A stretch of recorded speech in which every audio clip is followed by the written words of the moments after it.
Olá, deixa eu conversar com vocês um pouco hoje sobre alguns aspectos do pensamento filosófico do Aristóteles, né?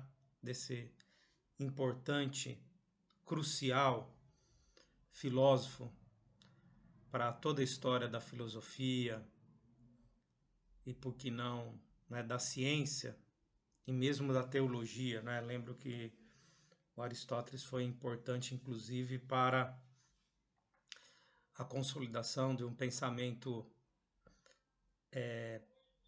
de um Deus único, né? Que acabou, de alguma maneira, configurando as grandes religiões monoteístas, na medida em que ele fala de um autor inicial de todas as coisas, etc. Então é um pensador muito importante. Evidentemente, vou falar de alguns aspectos apenas do pensamento do Aristóteles, né? Eu havia feito algum tempo atrás um pequeno vídeo trazendo alguns aspectos do conhecimento filosófico do pensamento platônico, do Platão, e lá eu havia mostrado, apontado, que no pensamento platônico há uma valorização muito grande do mundo do conhecimento, né? Mundo das ideias.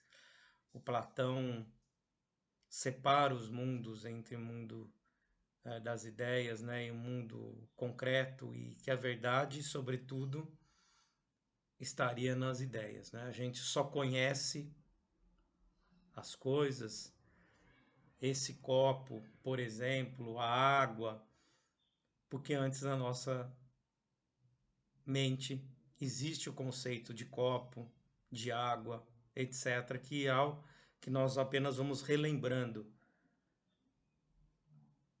O Aristóteles, nesse sentido, é um pouco diferente, porque ele acha importante extrair um conhecimento das próprias coisas. É conhecido aquele quadro Escola de Atenas, do Rafael. Muitos às vezes falam desse quadro. E depois, quem quiser ter interesse, eu não trago aqui. Mas tá o Platão ao lado de Aristóteles. E o Platão aponta para cima. E o Aristóteles meio com a mão espalmada, né? Como querendo dizer, Platão, conhecimento está acima. E o Aristóteles, que é possível conhecer a realidade a partir da sua análise. É muito importante para o Aristóteles a vida prática, a vida concreta, a observação das coisas em si. É por isso que ele desenvolve toda uma teoria metafísica sobre a substância, que eu não vou entrar aqui, enfim, do que são feitas as coisas, do ser enquanto ser.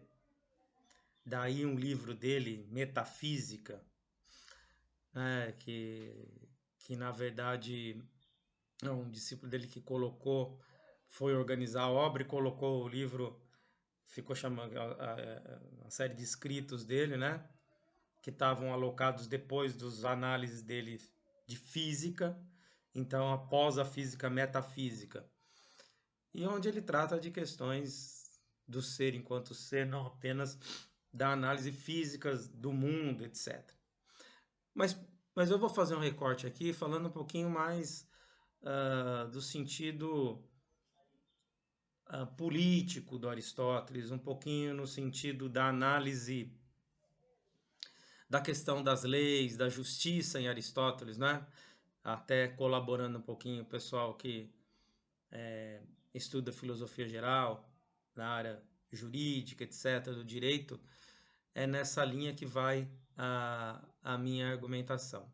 Então, o Aristóteles tem uma discussão muito profunda sobre a questão das virtudes.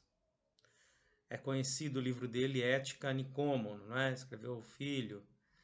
E lá, na verdade, ele está buscando respostas, porque a filosofia é isso, busca respostas, e o Aristóteles ele tem todo um encadeamento de filosófico. É bastante conhecida a teoria das quatro causas, né? De que tudo tem uma finalidade, tudo tem um porquê. E então essa teoria das quatro causas, em que ele divide, se eu digo que tudo pode ser analisado concretamente na sua essência, por exemplo, o copo tem uma causa material, o copo tem uma causa formal, o copo tem uma causa eficiente e o copo tem uma causa final. E tudo que a gente observa ao nosso redor, inclusive nós mesmos, tem esse sentido de quatro causas. Então, por exemplo, a causa material do copo, esse caso aqui é o vidro, é a matéria, do que ele é feito, do que ele é composto, não é? A causa formal é a forma, aqui cilíndrico, não é? A causa eficiente é o agente que produziu aquilo. E a causa final é o propósito, é o porquê. Então, o porquê do copo é conter líquidos para as pessoas poderem beber, como eu bebo a água. Isso acontece em relação a tudo, né? Inclusive em relação a nós mesmos, seres humanos. Para Aristóteles, nós temos um porquê da existência. Nós simplesmente não existimos ao léu, né? Inclusive nessas quatro causas, até tem a causa eficiente, o que produziu a gente, etc. Eu não vou retroceder nisso muito nessa discussão, mas se tudo tem uma causa e uma coisa é causada por outra, é aí que Aristóteles, voltando à análise de todas as causas, vai chegar à ideia de um impulso inicial, que ele mesmo denomina Deus, né? É aí que se apega o pensamento religioso para ter uma base, inclusive filosófica, né? Mas eu não vou muito nessa área,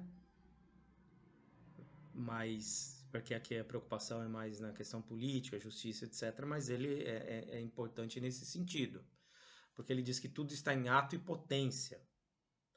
O que é ato e potência? Ato é o sentido atual das coisas. Quem me ouve pode ser um jovem em ato, mas em potência ele já é velho também, porque está em transformação, está caminhando para algo, né?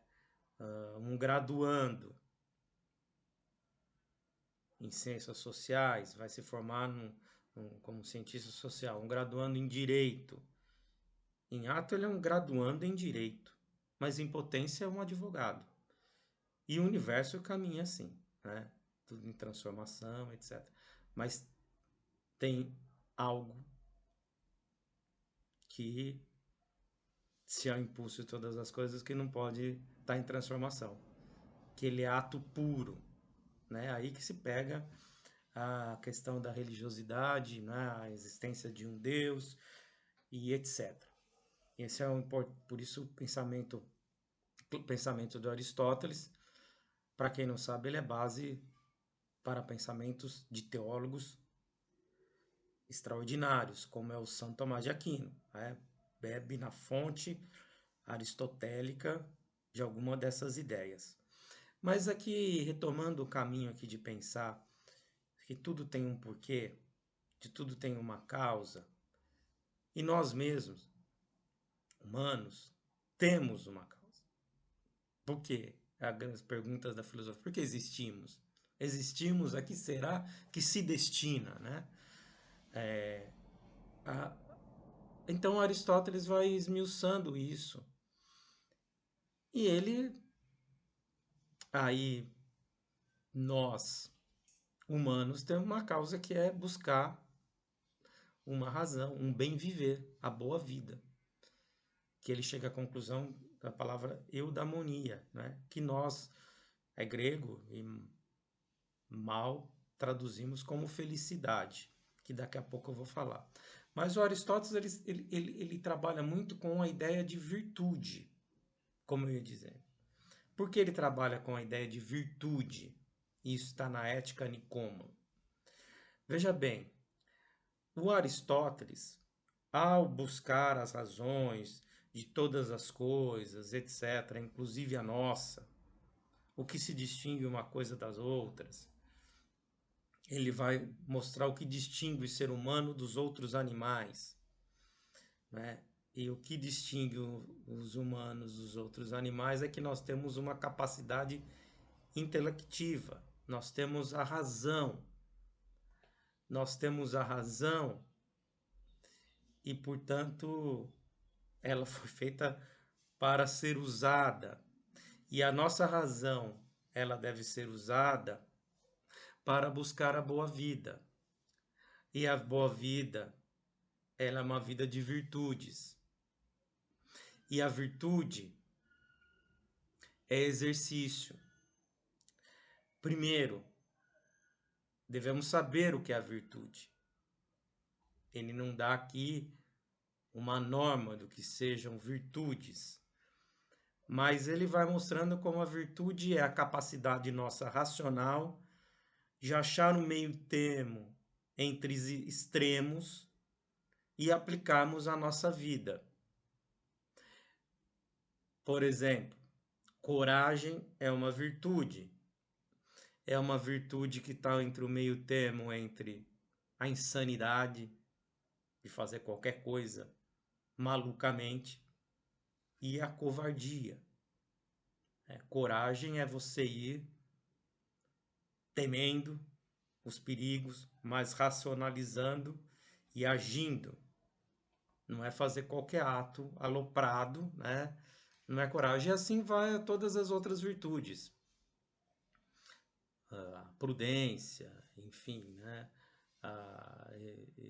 E tudo você encontra, então, portanto, esse meio termo.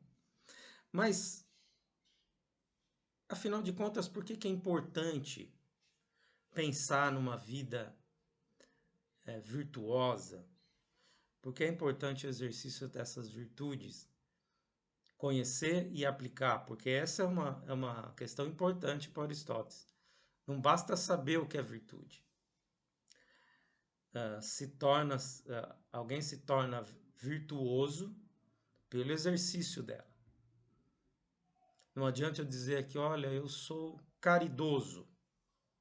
Outro dia, no centro da cidade, eu atravessei uma senhora na rua. Ela estava com dificuldade, atravessei. Olha como eu sou generoso. Para aí, isso não conta nada para Aristóteles. Eu só posso me considerar virtuoso generosamente se eu faço isso cotidianamente, a cada momento, já automaticamente, sabendo que isso é uma virtude. Não basta conhecer. É a mesma coisa que eu ir a um médico e ele fazer um diagnóstico de possível doença que eu tenha. Sei tudo da doença, mas aí tem o tratamento. O tratamento ele tem que ser aplicado. Se eu não aplicar, de nada valeu aquele conhecimento, né? É assim, é um pouco de distinção dessa coisa do Platão que você chega, conhece e acabou, né? Isso nos leva a questões éticas importantes. Por exemplo, nesse livrinho aqui, Manual de Filosofia Política, do Flamarion Caldeira Ramos, Rui Melo e Yara Frateschi, quando ele começa a falar do Aristóteles, e, e ele conta que certa vez um homem culto e aparentemente responsável militar francês aposentado, ele deu uma entrevista e ele teria dito que, que torturou centenas de pessoas, né, ao longo da vida. Mas ele tinha bastante conhecimento, ele sabia que isso não era uma virtude, era um vício, e o fato dele saber não impediu de fazer, né? Então, a nossa vida, ela é uma junção de conhecimento e prática aplicada. A análise, aqui não há nenhum voluntarismo, não é? Então, não é um desmérito pela filosofia, ao contrário. É porque a nossa razão é que nos leva a conhecer. Nós precisamos nos debruçar muito, estudar, analisar, etc., justamente para saber como agir, né? Mas aqui tem uma questão maior no Aristóteles, que é o seguinte: a nossa essência humana, diz o Aristóteles, nossa finalidade, tem uma causa final, que é buscar a felicidade, etc., mas ninguém é feliz sozinho. É impossível essa felicidade, porque nós somos, por natureza, seres gregários. Ele diz em determinada passagem da Ética a Nicômaco, que é uma bagunça de livros, mas enfim, que ele diz assim: o homem que vive isolado é uma besta, é um deus, não precisa, né, da comunidade para a existência, né? Então, nós só exercemos essa virtude relacional à comunidade. E por que é importante esse exercício? Porque se nós vivemos em comunidade, somos gregários e, portanto, a nossa razão de ser é o bem, a vida boa, mas essa vida boa só pode ser a vida em comum. Aqui em Aristóteles, vamos falar de política. Aqui em Aristóteles é uma questão seguinte: é preciso que sejamos virtuosos, porque isso se desdobra na vida pública. É impossível uma sociedade onde todos estejam moralmente movidos por valores viciosos, corrupção, etc, etc, etc, e que a vida pública dê certo. Porque não tem muito essa separação, né? Entre um outro tipo, eu já disse isso em algum momento, é outro tipo de liberdade dos antigos, que é a ideia de participação na vida pública. Então, o exercício da virtude é importante que cada um busque viver virtuosamente, porque isso impacta no bem comum, no destino da cidade, né? E aí o Aristóteles, justamente, é por isso que ele faz aquela distinção. O Aristóteles faz a distinção entre os regimes bons e os regimes degenerados, ruins, péssimos. O governo de um, ele pode ser tanto bom, ele pode ser uma monarquia. Se essa monarquia visar o bem comum, ótimo, dá certo. Mas se um que governa busca apenas interesses específicos, que não é o bem comum, ele se degenera. A aristocracia, que parece que ele tem uma certa simpatia para a aristocracia, daqui a pouco eu falo por quê, mas governo de poucos. Mas se esses poucos estão pensando o bem comum, as leis são feitas de acordo a beneficiar o bem comum de todos, tá certo? Mas se esses poucos se apropriam do seu poder, né, da distribuição, da justiça de cargos, etc., com vantagens e benefícios próprios, degenera. Ele fala num outro regime, alguns colocam, né, democracia e demagogia, mas ele não usa, ele usa politeia, que seria uma república. Se quiser pode ser democracia, que é o governo de muitos. Não importa que denominação, é o governo de muitos. Pode dar certo, desde que vise o bem comum. Mas pode descambar para uma demagogia se, em nome de muitos, você não visa o bem comum. Tá? Então, no Aristóteles, a gente tem essa questão toda, a política passa a ser importante como desdobramento das virtudes, a busca do bem comum e etc.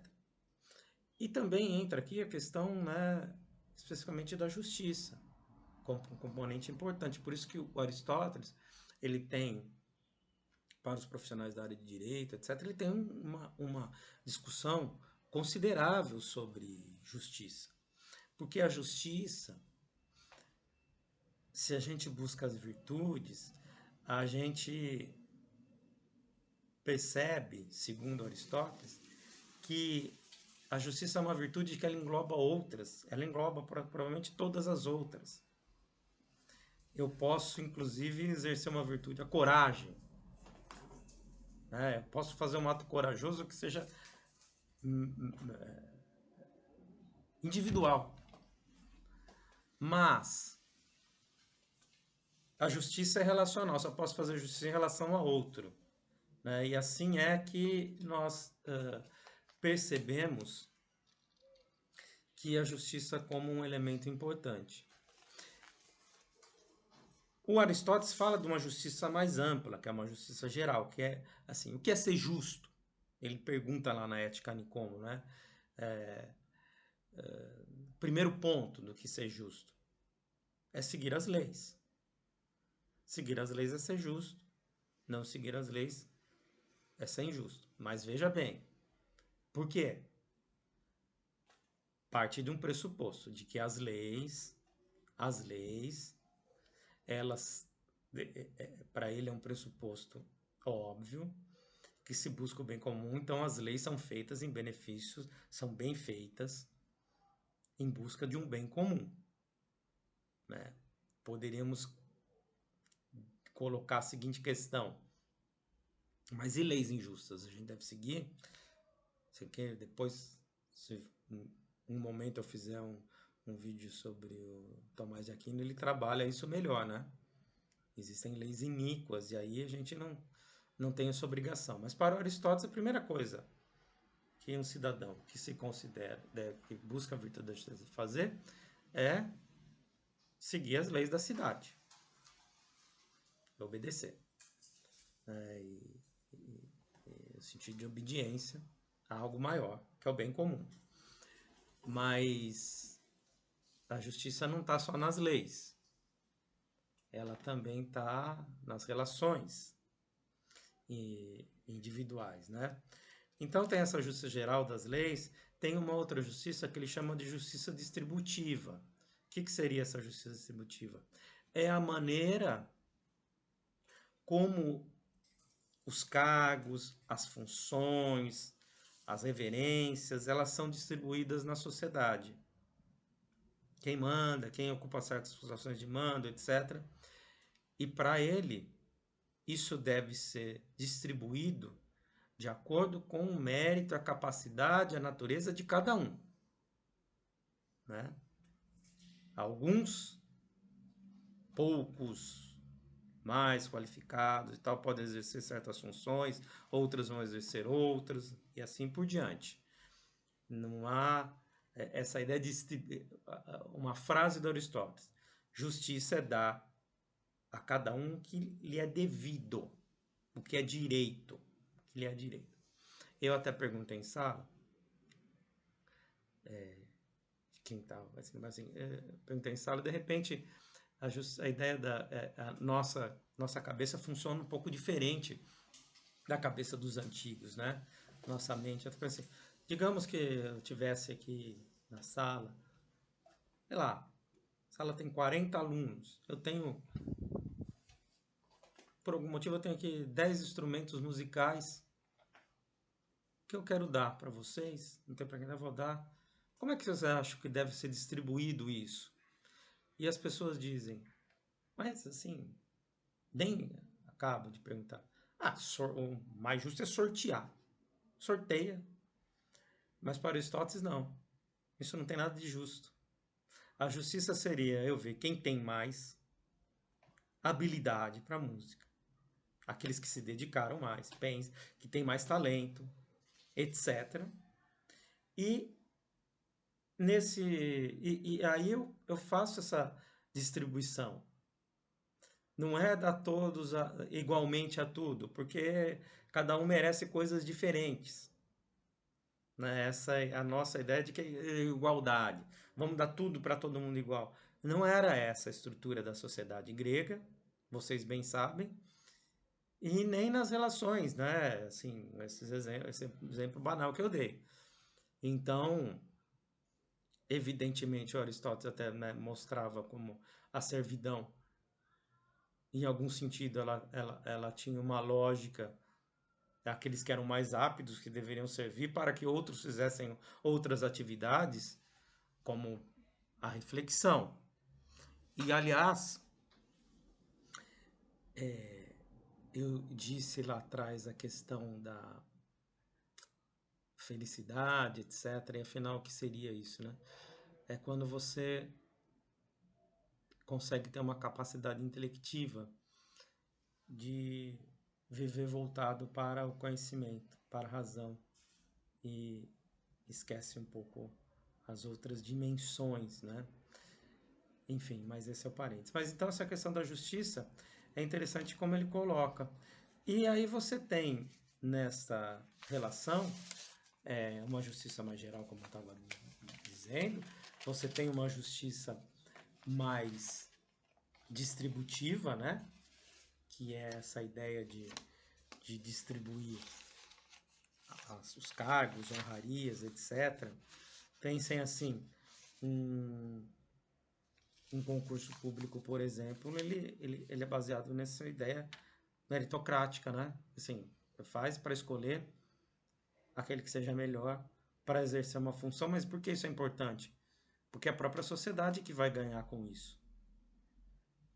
Que quem vai julgar seja o melhor juiz, o mais capacitado, o mais preparado, porque isso traz um benefício maior público, benefício, né, geral. Não é com a ideia utilitarista também, não, mas a ideia de bem público, né?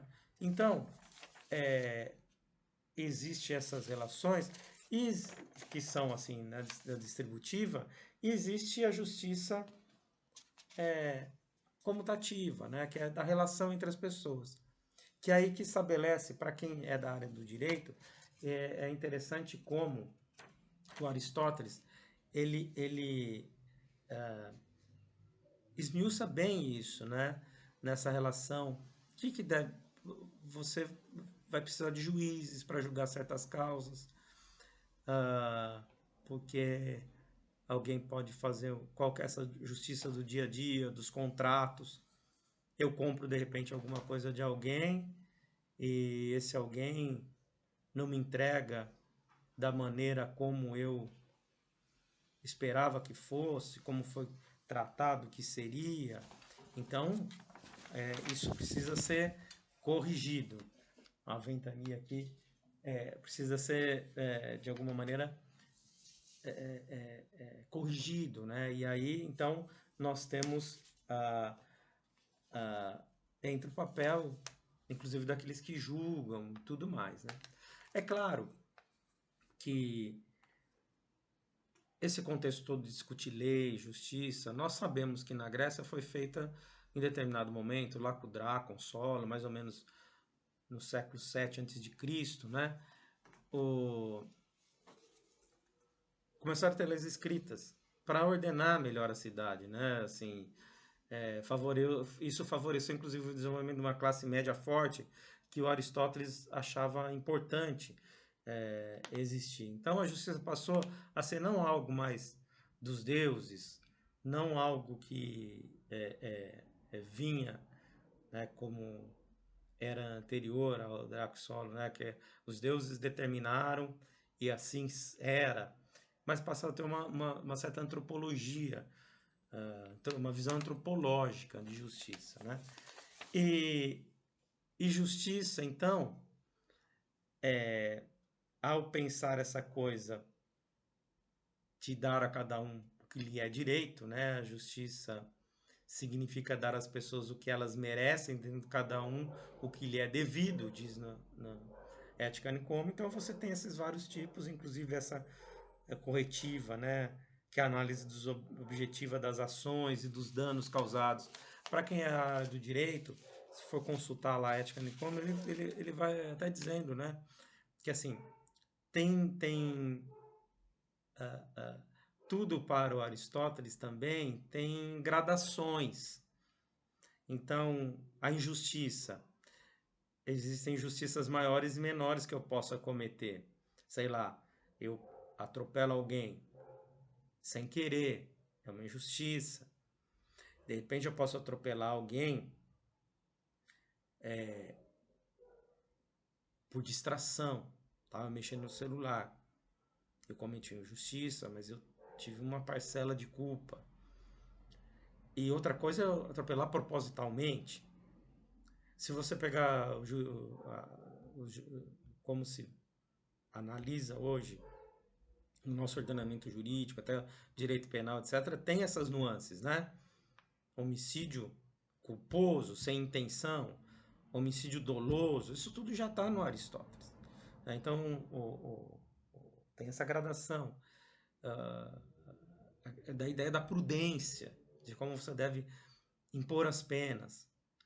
O Aristóteles mostra, diferenciando de autores anteriores, que a justiça não é vingança, porque a vingança não consegue reparar. Se eu sofro um dano, como era a lei do talião, ah, corta a mão, o cara roubou, corta a mão, mas isso não me cortou a mão de quem roubou, mas isso não me reparou. Isso foi meramente uma vingança. Então tem todas essas nuances, etc. Bom, para não alongar muito, o que eu queria então reafirmar é que o Aristóteles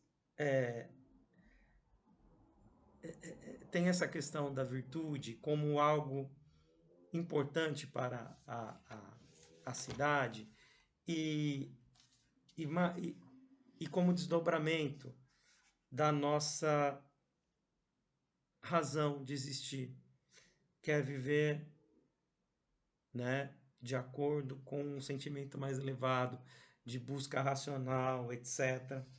E que, portanto, a cidade mais bem ordenada, ela contribui para isso.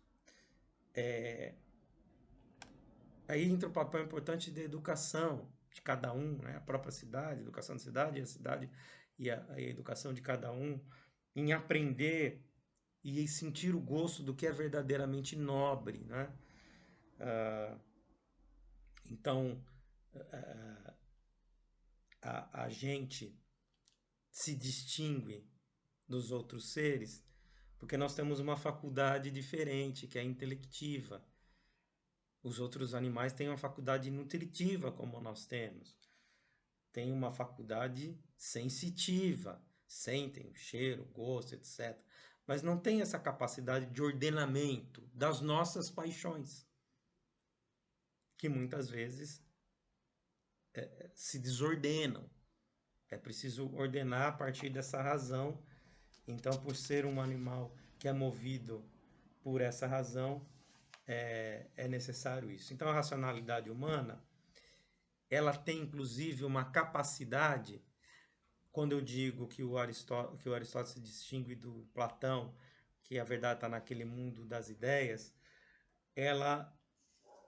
nós conseguimos, pelo Aristóteles, extrair da própria realidade uma verdade que está escrita no próprio mundo. Então, a gente não conhece só pelo pensamento, mas a gente conhece concretamente, a fazer o diagnóstico. Eu digo a grama é verde. O fato de eu dizer ela é verde não vai a fazer verde. Mas eu tenho todo esse aprendizado do que é o verde, do que é a grama, ali olhando e vendo, né? E aí eu tenho até explicação porque ela é verde, eu não sei, é clorofila, seja lá o que for. Mas é isso, ou seja, a verdade está em si. A água é água. A água Eu não posso dizer que isso é vinho. Ah, mas porque hoje em dia a gente tem esse relativismo, né? Não, mas na minha opinião, se eu quero achar que isso é vinho, então é. Não, é a nossa capacidade de apreensão real, concreta do mundo, de aprender os conceitos escritos na própria natureza. A água tem uma composição específica, o vinho tem outra composição. Bom, enfim, a, está então, nós temos uma necessidade transcendente, usando a razão. A polis, que é a cidade, né? É o lugar onde os seres humanos se fazem humanos. É nessa relação uns com os outros. Mas para essa relação ser saudável, nós precisamos ser majoritariamente virtuosos. Não tem como obrigar todo mundo a ser virtuoso. Mas as cidades podem ordenar, elas podem induzir as pessoas a serem mais. As leis, por exemplo, podem induzir a serem mais virtuosos ou não. Nem todos serão. Cabe a cada um essa tarefa, portanto. E então é isso, né? Assim, as ações humanas, elas não se restringem unicamente ao cumprimento das leis da natureza, assim, né? Da questão de satisfazermos as nossas necessidades mais naturais. Mas, por exemplo, existem atributos que são naturais, não tem como a gente fugir. Eu tenho fome, você tem fome.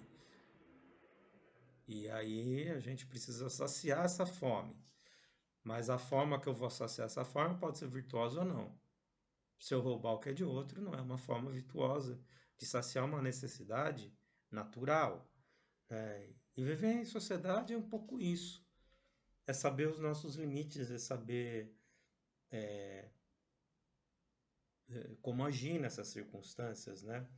Então, por exemplo, em Platão, a cidade, ela tinha muito essa estrutura. Eu não falei no vídeo lá, mas, né, claro, são vídeos curtos. Quando eu falei do Platão, quem tiver interesse, né, no canal prof.renato Martini.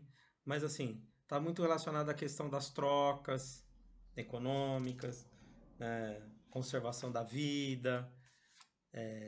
Agora, o Aristóteles, ele não concebe a cidade apenas como uma associação que permite a satisfação. Nós nos unimos, digamos, vamos pegar grosseiramente, né? A tese que é mais ou menos platônica, não precisamos nos unir para satisfazer nossas necessidades básicas, se alimentar, se defender, certo? Em conjunto, etc. Para Aristóteles é muito mais que isso. É porque nós somos impotentes de satisfazer nossas necessidades isoladamente. É como se nós fôssemos sílabas, ou seja, sílabas sem sentido se não nos unimos, ou apenas letras, desligadas uma das outras, não tem sentido nenhum. A palavra só tem sentido quando ela está agregada. Então, essa definição que melhor nos leva a pensar a questão da cidade, da polis, das leis.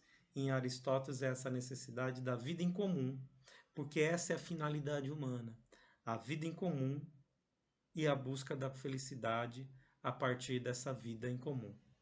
Tá ok? Obrigado pela atenção e até a próxima.